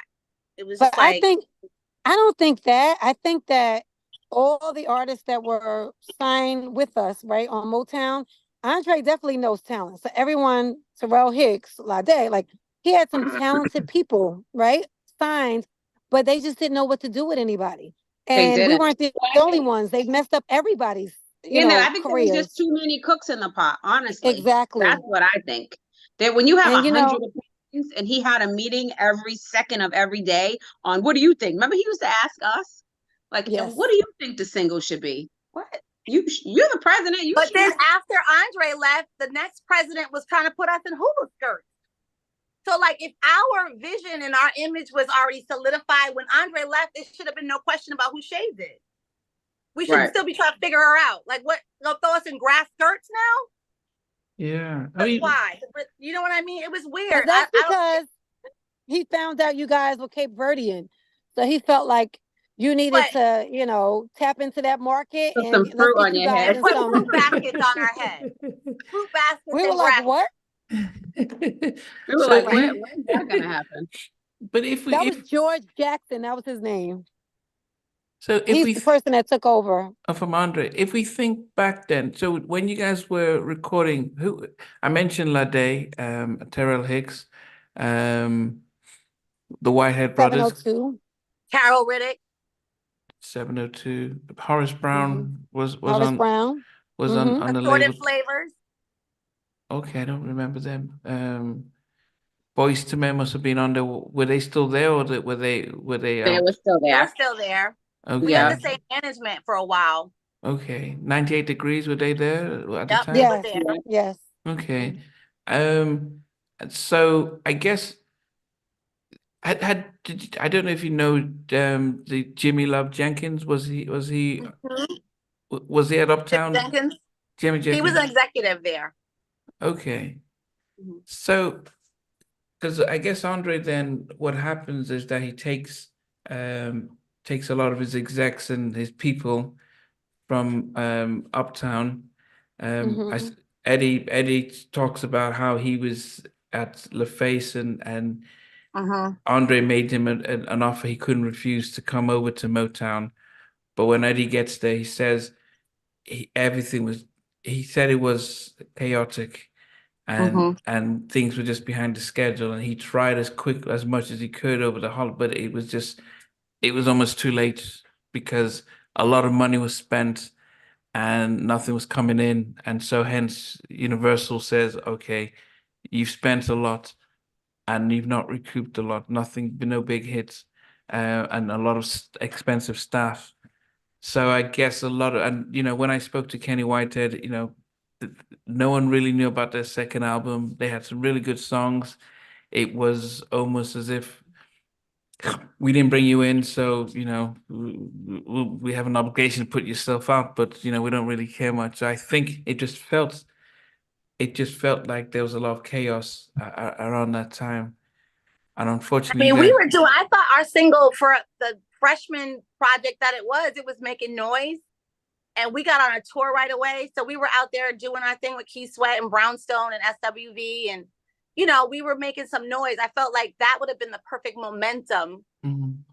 But they still didn't know how they fumbled. It was like, what else do you want us to do? We were on soundtracks. We were trying to, we were doing a lot of the things that artists that are trying to break do. Yeah. And we were creating a buzz. Yeah. So I don't know how you don't win with that. It's weird. I mean, I think the more I've heard stories from all different parts, there's a train of thought for myself that um Bad Boy, because Puffy was his intern, and now Yeah. he starts Bad Boy, and it was just blowing up. That and MCA wasn't giving him the money and the budget to expand Uptown, so you go to Motown, and it's like, okay, I've got more money, I've got a lot of stuff, and what I need to do instead of focusing on the music and the artist, there was a lot more on the promotion. There was a lot more on, I think we need to emulate what Bad Boy is doing and try and find those kind of hits. But when you have a ship like Motown that has its identity, you can't shift that overnight and quickly, and you have to really invest in the artist. So I guess that must have been unfortunate for you guys. And no one has and management isn't able to have a conversation with Andre and the team, or They didn't no. respect that. No, there was no pull. level of respect there. No respect at all. Wow. I mean, once we got with Quadri, it was a little bit Quadriella Means team. It was a little different, but it still wasn't like they couldn't move mountains to change things. It was almost too late at that point. Yeah. Did you guys feel that this is gonna fail before it even starts? I didn't feel that. I didn't feel that. I No. didn't feel that. No, I felt like it had good momentum. I Mm. feel like the whole LL Cool J thing hurt us a lot. I think that hurt us more than anything. If that Oh, didn't what happened? happen, What happened? I feel well, remember we recorded our version of the Bernard Wright, Who Do You Love? We did the Tell Me, we did that version first. Yeah. So of course Motown couldn't wait to play it for people. So they kind of leaked it and they let everybody hear it. Next thing you know, Trackmasters goes and records it with LL in total. And then they go and put the same exact thing out the same week we put ours out. So But we obviously did LL ask Cool J. Andre. Remember, we asked Andre to ask Russell if there's anything that they could do to make it where we could work with LL. And they were like, absolutely not. Because I guess they weren't even talking at the time. It was so crazy, like the politics of it. But yeah. I mean, I think we were more disappointed that they didn't fight for us harder. because these are friends or people that they have these relationships with. It's kind of like, okay, so if you're going to do that, LL, at least put shades on it, right? Right. Like, why do you and have to then you put can total on it? rhyme on their remix or something like where we can collaborate. Right. And they're like, Shut it oh, well, down. you can feed off of, they'll play LLs and they'll play shades, but it's kind of like, no, but then they'll buy LLs and maybe not shades. Like it's Right. messing up, our momentum, which is what it did. I mean, Right. And and now everyone always thought we bit off of LL. Like they, it was completely backward. but the characters, I mean, Troy Taylor definitely now he's coming out and telling the real story about how he fought the label too. Like, why would you let them do that? Like, we had this Yeah. record first. This is like, Yeah. you know what I mean? We're gonna have the same sample, the same song out. Of course, the radio is gonna spin LLs more than they're gonna spin so. Yeah. I mean, But they ended up doing both. They ended up Yeah. spinning both at the same time. Yeah, but it would have been huge if that didn't happen. yeah, I know. if you think about it, yeah, Total were huge. Puffy was anything associated with Puffy was big. And I think Russell would definitely not want to hinder LL's success because Def Jam needed him to sell records, so he wouldn't even consider that. But I mean, even at the same token, like even for our video treatment for Tell Me, we had a stylist who was Total's manager. So everything we told her that we wanted to wear ended up on Total in LL's video. All the whole treatment, us underwater, I mean, all of it, the colors, Miami, the whole thing was like, they took our ideas and then ran with it for the other group. So, and none of it was fair at all. It's just what it is. It's the industry. Yeah, goodness, because they're all family. Yeah. Yeah, because I said everyone from Uptown and Bad Boy that they all moved across. They all work with the same Terry and Monica and everyone. They all came from the same tree. So wow. And unfortunately, who's your A&R at this point in time? Because who did we end with? Was it Eddie F was the last one, right? I thought it was Chad. Was it Chad was the last one? But when when this happened, it was G Wiz because remember the single came out way before the album was finished. So when this controversy happened, that was when it was still G Wiz, and I think that's why he got taken off because I think he was fighting that and arguing. He was so passionate about it. Yeah. Yes, and I think that caused him to fall out or have some sort of beef over that. With everybody. Yeah. Okay. I need to bring him back on the show because I interviewed goodness 2 or 3. Yeah, I didn't realize because he mentioned. Yeah, because but he's a passionate guy. Oh, so okay. You should have us all on when he's back. It's not it's not hard. I could reach out to him again, but wow. So okay, and so Andre, when Blackstreet came out with Don't Leave Me, Tupac, because Suge actually wanted Teddy to sign to Death Row, and he says no. So when they heard some of the stuff that Blackstreet had, No Diggity, and the Don't Leave Me, he got his producers to use the same sample for Park. There was Toss It Up that used the same sample as Dug Me, No Diggity, and there was I Ain't Mad at You that used the same sample as Don't Leave Me. Teddy went to um, Jimmy Iovine to say, "Hey, what's going on?" Jimmy Iovine says, "I'll handle it." And the Death Row stuff didn't come out until the Black Street album came out. Unfortunately, in your case, Andre didn't handle it the same way executives normally would do, make a call to say, we've invested a lot of money in this, we're going to put this out and stuff. And that seems to have been the case where you guys got the short end of the stick because, Total's established, LL's established, so it's easy for them to ride the momentum than to And back. yeah, thank God we had Serenade that came out next that did pretty well too. Because, then at least that stood on its own. And that song did pretty well. And I think that if we didn't have that one, it would have been more really like a one hit, what happened to them type of thing. But, at least we did get some real good play with that song. And I think it kind of should show people like, okay, we see what they're trying to do. Wow. Remember we saw LL at Lady of Soul in LA? I don't remember that. You keep telling that story. Did he You weren't remember? in You line don't getting remember that? I Danielle, don't you were remember with me in that. line getting food. Was it you in line getting food with me? You remember that? Yeah, I remember And I that. said to him, I said, Al, it's too bad we couldn't have collaborated on our song. And he was like, that's not our song. That's for our right song. Yeah. He was real. I was like, really? Dude, I had your poster on my wall when I was 12. You that Yeah. Take it nasty? down. Like, and you're already LL. So that to me just turned me right off. I was like, okay, this is personal now. Well, Kima has a different story. She was like, "Man, we couldn't wait to when we got invited to feature on the track. It was like for her, it was full circle, like being a big fan of LA and now performing. But I don't think they knew when they sang about your stuff. Yeah, of course not. Yeah, Kima. She said they didn't. That no, they would. She did. They would just sing. They got invited to sing the hook. They weren't aware of what's happening. But that's a sad thing. Because I think our songs came out so close together. Yeah. Like, how would they have known?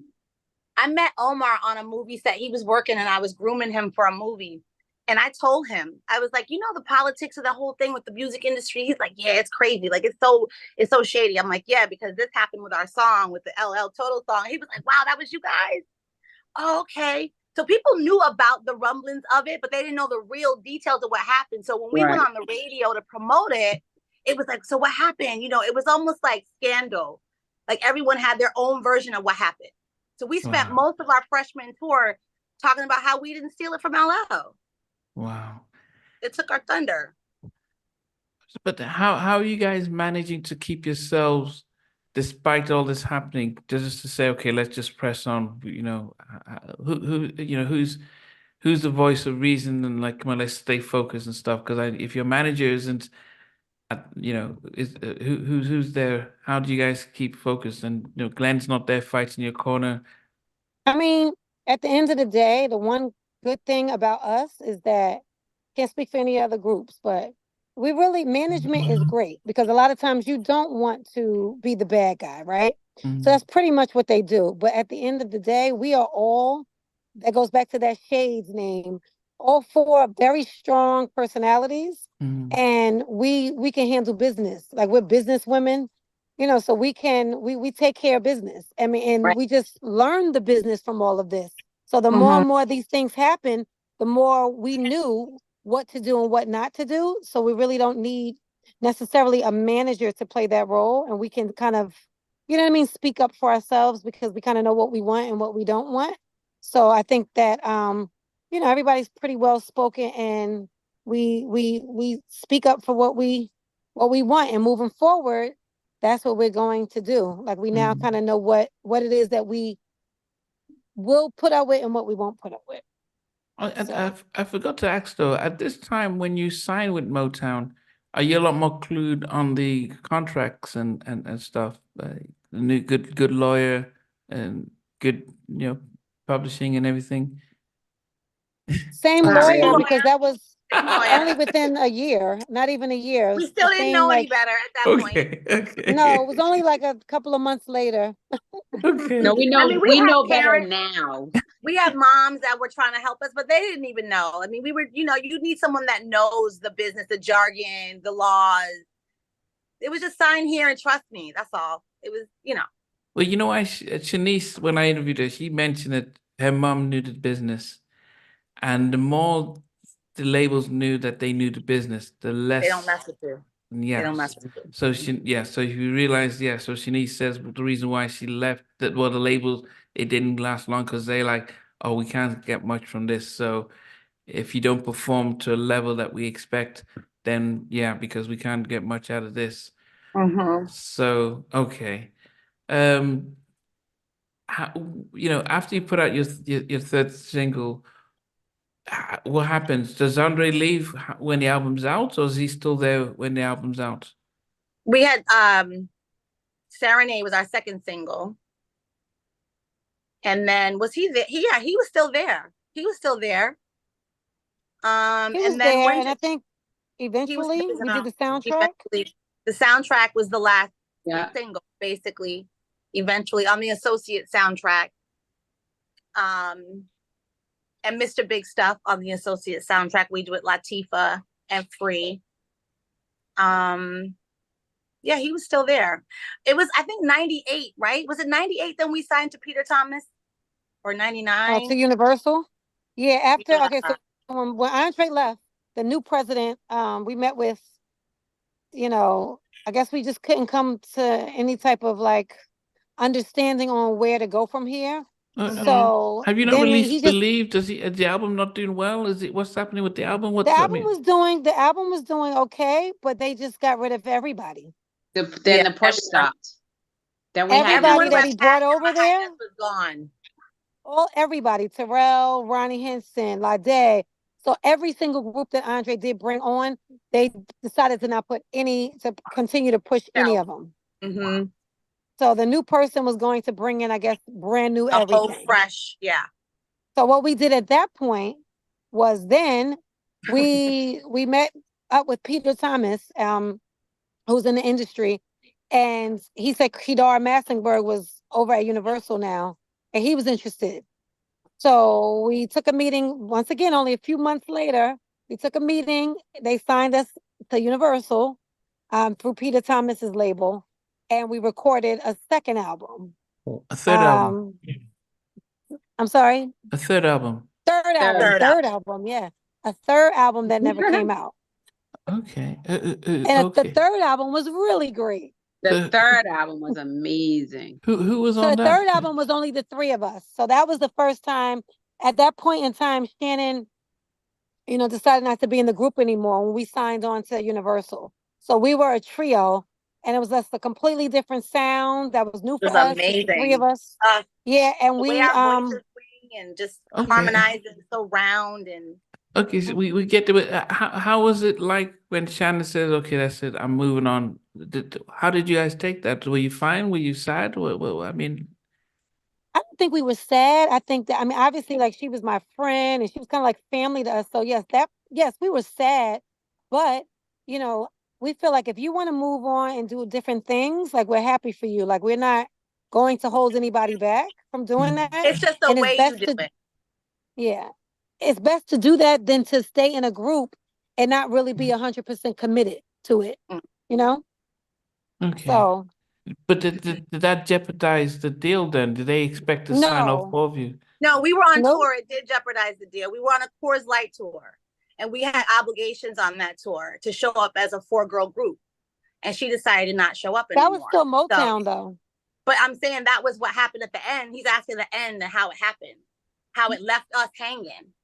That's real. But she kind of started doing some acting, so then I guess, she just basically started, she started doing her own thing, and it kind of left us out, But moving forward, when we shopped the next deal, we shopped it as the three of us. And when you signed with Kedar, it was just the three of you. So just the three of us.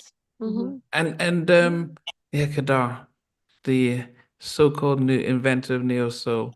But So called. that's why I was because well that was what Angie Stone said when I interviewed her. She wasn't happy about that at all. So I'm using her words. So that's not I'm not using it's not me, Kadar.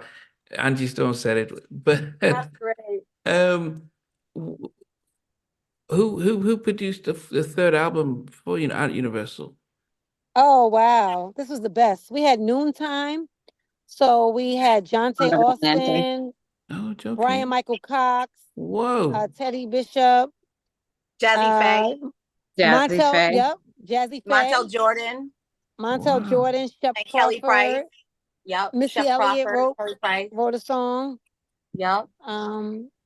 That album was great. So Yeah, great. that's a good one. We have it on cassette if you ever want to hear it.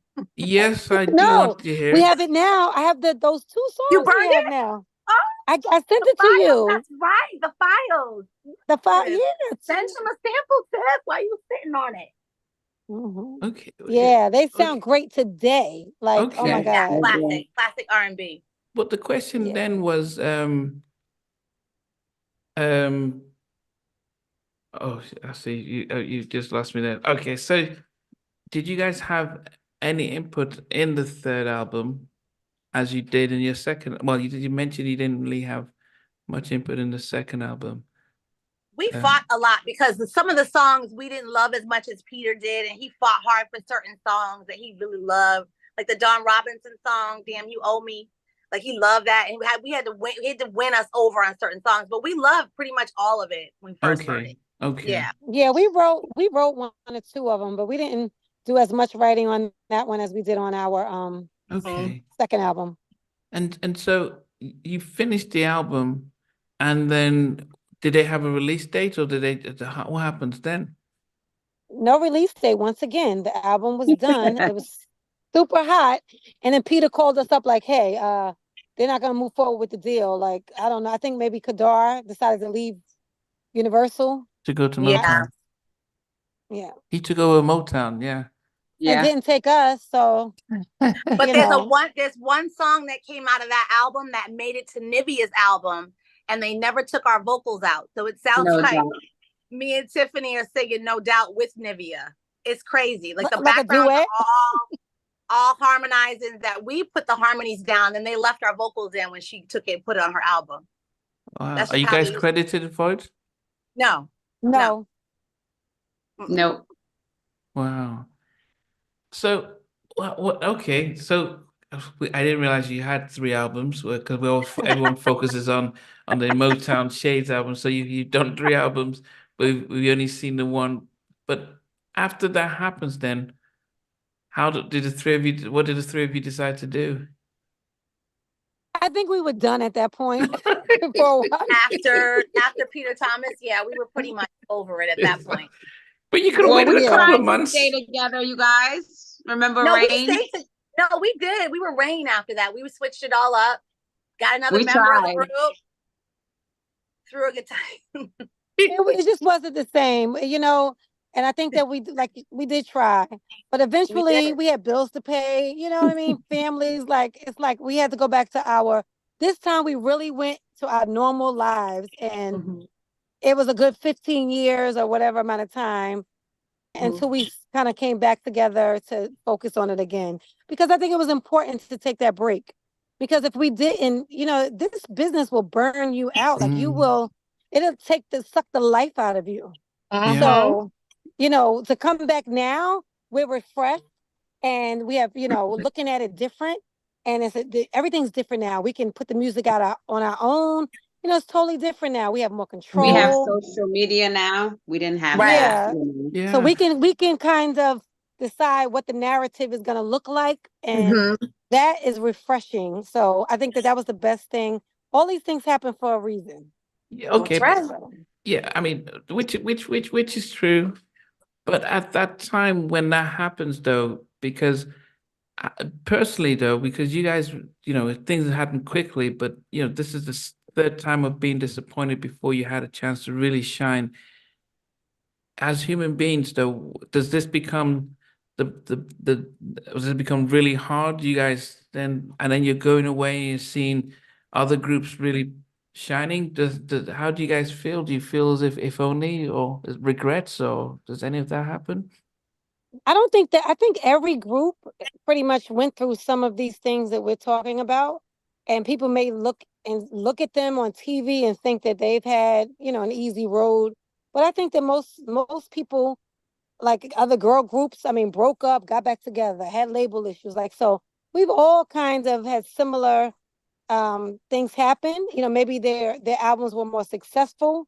But I think that we didn't take it personal by the third time. I know I didn't, right? I just felt like this is the business we chose, right? And it's not us. Like, it's nothing that we did wrong. And no, I don't think we ever compare like, oh, well, that's not right. Well, how come they're out and we're not? I don't think we ever looked at it that way. I think that we just felt like, unfortunately, nobody has your back. Like, you really have to have your own back in this business and stop depending on other people and think that they're going to have your best interests at heart. And now, like I said, we know more now, so we can kind of speak for ourselves. So now we don't have to blame anybody or, put it on anyone. We can kind of just do it ourselves. And Yeah. I don't think that we're not angry anymore. I think by the third album, we were past anger. It was kind of like, you know what? I'm tired. Tired. But Worn out. yeah, I mean, so when you after that third album, then do you guys have an official meeting? Says, okay, guys, it was great. Let's just all go home. Let's do our thing, or does it, or do you, does it, did you talk about it, or how does that just? Our own meeting. What? No, I think we started shopping some new music that we did, and it just wasn't going anywhere. Yeah, So we after like definitely did. Oh yeah, we did have some great new songs too that we did on our own. again, Again. Okay. Oh, but But it just didn't go anywhere. It was just like we kept hitting brick walls. So I think that's when we all came to the determination to just, maybe go home. Because I know I had moved home at that point. And I don't this was think we right ever said around it, right? We never 2000. said, "Hey, this is it," right? No, we never said that, but it was just like a matter of, yeah, I think it's time for me to go home. And that was right around it's 99, 2000, right after right during the World Trade Center. okay. 2001. Where were you guys living by this time? New Jersey. Oh, the three of you were in Jersey. Yeah. Yeah. Okay. We all had a house, 3 apartments in one house. Okay. Then are you guys, when you just disbanded at that point, do you guys keep up singing individually, or does everyone just? Danielle, she's the only one. Oh, okay. So what were you doing, Danielle? Just singing locally, live band stuff, wedding band stuff. Yeah, corporate events. I was in a band after too. You were, that's right. Yeah, I was in a funk band, funk cover Yeah. band, and I would demo and stuff for other people reference in the studio. So I stayed singing, but I was in the salon mainly. Okay. Did you go? Are you still there, Monique? We can't see you. I'm still here. Okay. Okay. Uh, and then yourself, Tiffany, did you stop singing? Yeah, I pretty much stopped singing, but I did build a studio in my house for that What? day that we reunited so that we can get going. Okay. And So we have used yeah, it. We have put yeah, it to good use. Did you guys ever think that it will happen again that you guys would reunite? And how did it happen? definitely. Yeah. I don't think we ever closed the chapter. Like we closed one chapter, but we knew that it was not the end of the story. Were you keeping in So touch all that time? yes, definitely. Yeah. Yeah. Mhm. And I think social media helped to connect us more Yeah. when So that came when to. oh, so how did that come about then when you came back? How did it who made the call, who decided, or how did that come out? How I did think that it come was about?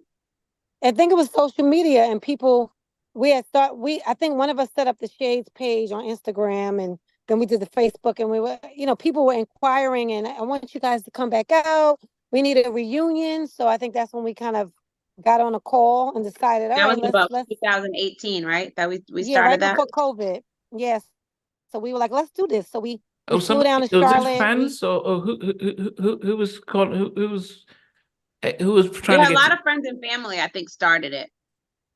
okay, Yeah, yeah. okay. But by this time though, did you have your routines together? Did you still, I'm thinking about Five Heartbeats when they reunited at the barbecue. I mean, did we vocals were still All washed prepared? up and old. No, no. No, we kind of got once we got back together to rehearse the show. Our comeback show was like we didn't miss a beat, right, girls? No, our comeback show was great. It was Okay. great. I We love had Have, like it. 2 days. we have footage of us practicing live and singing live. We have footage of our live show. It was really good. Okay. And For people then who haven't been together in over 20 years, you know. yeah. So I'm guessing now when you just, after COVID and everything, because if anyone, when we see your page, you see that you guys are really really active and stuff. Did you then ever think about, I know Tiffany said you built a studio. Did you start thinking, okay, we can record some new stuff and Yeah. and really take control? Were there other groups that you saw who had reunited that you thought actually if they're doing it, we should be able to do it, or was anything like that? Absolutely. Yep. We felt like like you said, there were groups getting back together. Like this seemed to be like the right time to do it. And it was just important for us as well to try to come back out with something new as well as our old stuff. Just so that people, because no one got to hear us as that trio and that sound that we started on that third album. So that's Hmm. kind of where we are now. We've been recording and we're picking up where we left off on that third album, and the sound is still there, and we're just excited for people to hear that sound from us. Are you still in? Do you still have? I know you mentioned you had some. Do you have all the songs from the third album that never came out?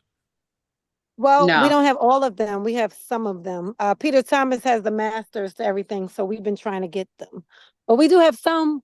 We have one of the Brian Michael Cox songs that we did, and another one, another Noontime. I think Teddy Bishop did it, and Jonte Austin wrote. So we have two or three of them. Okay. Is the plan Yeah. to put that on your fourth album, or what's the plan? Yeah, absolutely. Yeah, That's what we plan. That's what definitely. we plan on doing. Yeah. Is there a timetable? Well, we have a single that we are putting out within the next, I'd say, 3 weeks. It's called "Leave Me Alone." We wrote it. We work with a producer out of Atlanta. His name is Geo Soul Music, and we're very excited. The Yeah. song is great, and hopefully we'll shoot a video in the next few weeks. But we're gonna start there. And I'm just excited for everybody to hear it. Okay. Okay. Yeah. And with this fourth album, when you think about your 3 vs 3, where would this rank? Well, we're in the beginning stages. We've only recorded two or three, so it's really hard to tell. But if it continues to go as well as it's been going, this may be the best one yet. I Okay. think But right so. now, Yeah, it could be. this single is great. It's fire. I can't wait for you to hear it. You got to play. You got to break it over there in London. You Yeah. got to get everybody to play it. Yeah. It's so No. hot. No. Definitely. But what's the arrangement when it comes to vocals now? Are all three of you having different verses, or does one Yeah, person? yeah. Yeah. Everybody But it's leads on. such a fresh new sound for us. I love it. Yeah. Okay. I mean, if anything, if all three are not on each song, is typically two out of three. Okay. So we try to do it that way. I mean, there's been songs that maybe one person just it sounds the best on it. But right now, so far, the ones we've done, everybody's kind of on it. Everybody has a part. What about shows now? How are you guys been doing any shows, or are you planning to do any? Yeah. Danielle, want to say something? We would love to come to London. So yeah, we're working on it. We have a lot of shows in the works at this point. We don't have Late anything really August. set in stone. We do have we're doing Terrell Hicks' birthday party in September. So that'll be good for us. That's gonna be at the City Winery in In Philly. Philly. So we're doing that. And then we have a couple of dates that some you know, promoters want to get us on, but nothing set in stone right now. Okay. And then you guys So have a that's October, November, dates in those months. So we'll see what happens. and are you guys managing yourselves now, or do you have a sort of a manager that's because I guess it's different now that you're independent. If you're focusing on the talents and stuff, do you have a manager that books and tries to take care of that, or are you doing it yourselves? As of right now, we're doing it ourselves. We don't have Okay. anyone in place at the moment, but we are actively looking. Okay. And what about routines? Like, is there do you guys have, routines from back in the day, or you having new ones now for when you We for your kind of we songs? kind of like going from the show that we just did a few years ago. We kind of were basing it off of that because, it was a nice show. It was put together. We just didn't have time to like perfect it because COVID happened. So I think that's a nice base for us to start off with. Wow. So, I mean, it's been a real fascinating journey.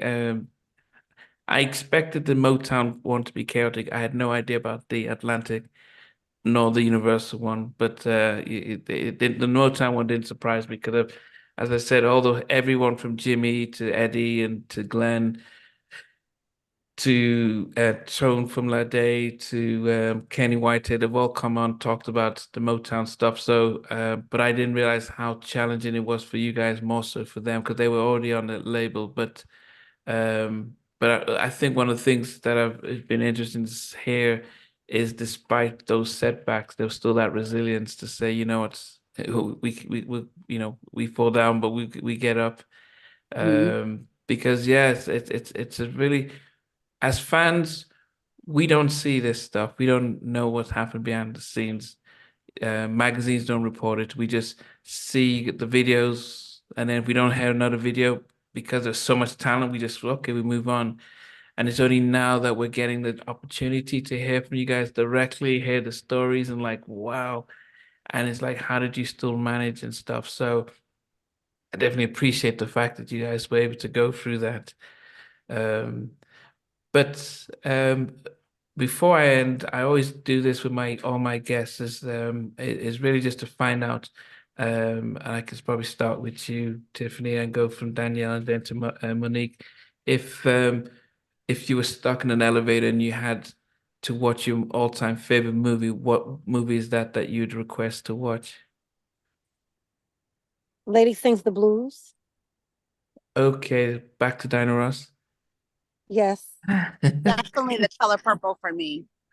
That was my second choice. You stole No, it. you only No. have one choice. Okay.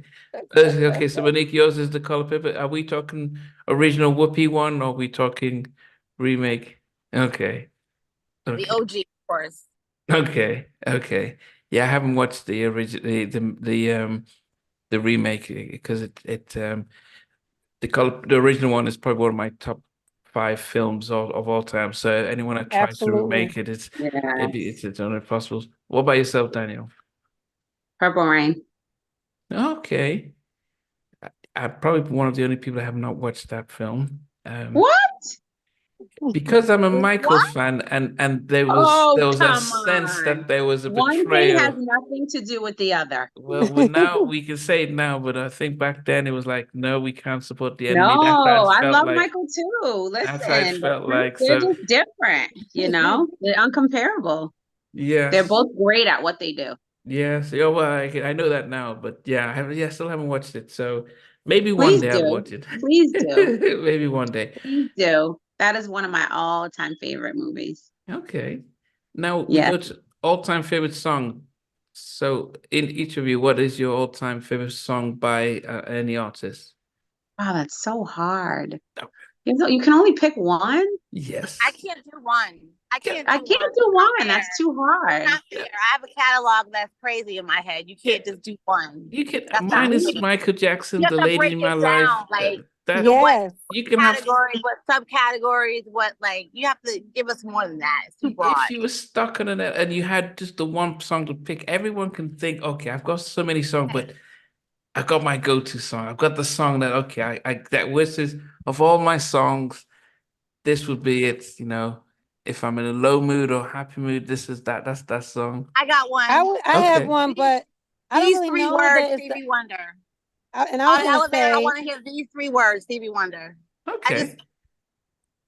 I would say Never Dream You Leaving Summer, Stevie Wonder, although that's a real depressing song for elevator.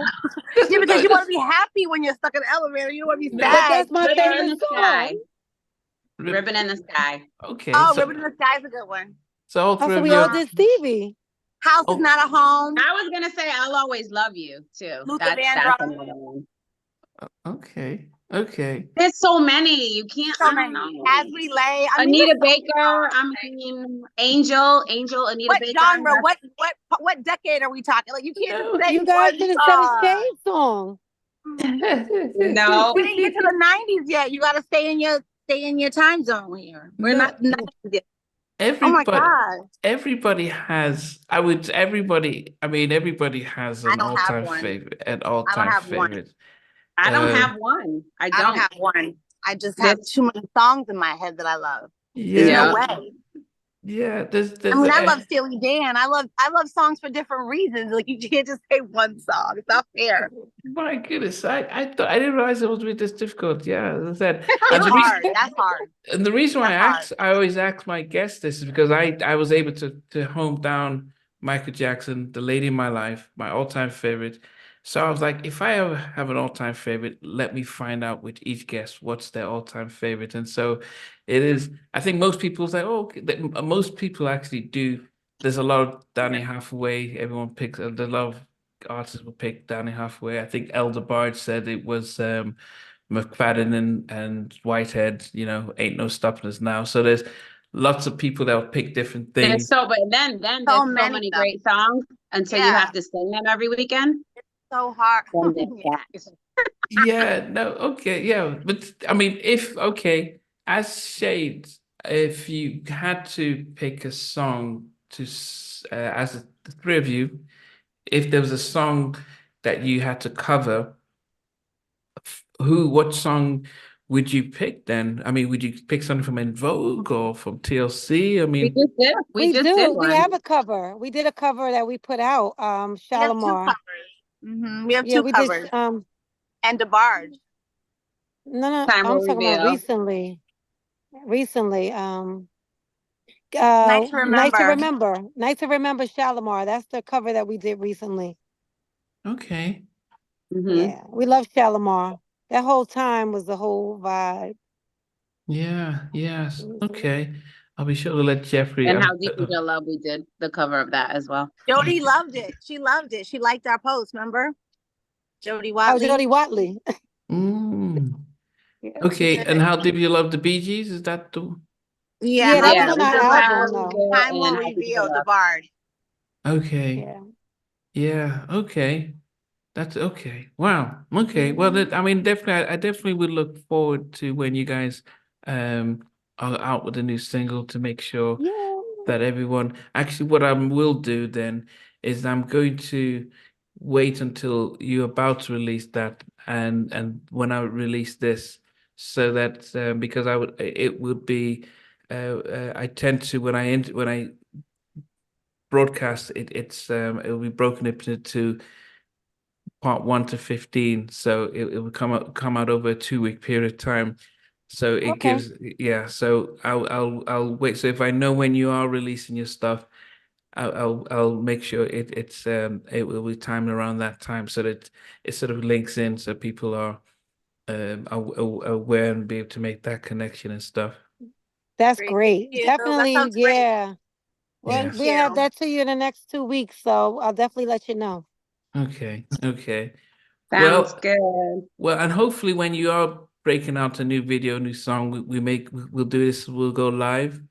hopefully I can probably get Glenn to come in and he tells his story and alongside you guys to see how That he. would be great. Yes, but it's definitely disappointing. But anyway, I'm really glad you guys are together and still doing your stuff. So when you are, as I said, if you let me know when the single's out and stuff, we'll be able to help with the push and promotion and stuff. Yay. Thank you so much. Well, Thank Hopefully we'll get over there at some point and we can meet in person. That would be great. yes, please do. I mean, I'm an hour and a half outside of London. And you know, I'm almost out south of London, but it isn't too far. But Okay. yes, I would also want to thank LL. Is it LL? LA for helping set it up as well. Yes. Is he your coordinator? How does he? Yeah, he's like family for us. So we Okay. do have family and friends that, when they help us, like when we're busy and we can't schedule things and they're out there just like we are trying to, you know, let people know we're coming back out and things like that. So he's part of our family. Okay. Okay. Yeah. Well, I appreciate you guys, and yes, and I look forward to the music and seeing you three of you on stage, lighting it up as well. Yeah. Okay. Well, this was great. We really love this. This is the best Thank you interview for having ever. us. Thank you. Well, so I apologize that I kind of wanted to hear all the detail. That it's the it's good to hear the all the stuff, not just come straight through and stuff. So it's really fascinating because I want people to listen to your story and find inspiration. Because that's the whole thing. I do this really not just because I just have time to do it. It's just really to get the story. So as people are watching, they can feel inspired that you can be knocked down, but you still get up and still Back have a up. positive outlook. So that's why hearing the story was important, and being able to see where you guys are now is the most important part. So I appreciate the smiles that you guys are still having despite sharing that stuff. Thank you. Great. Well, thank you Thank so Thanks you. for much. having us. Yeah, it was a pleasure. It was my pleasure. So I'll let you go, guys. I've Can't wait kept to you. come to London town and see you. Yes, please do. But I've kept you guys for an hour and 45 for almost 2 Oh hours. my goodness. Hey guys, thanks for watching. Thanks for being a part of Halftime Chat. Please remember to subscribe, share, and comment. But most importantly, why don't you become a member of Halftime Chat? We've got amazing videos, amazing perks, and being able to support the channel. But anyway, thanks for watching. Take care. I never participated in that category. And somewhere in between. For even loving us, on which I didn't miss you with. What was it like growing up? She's still making an impact on 4 houses down.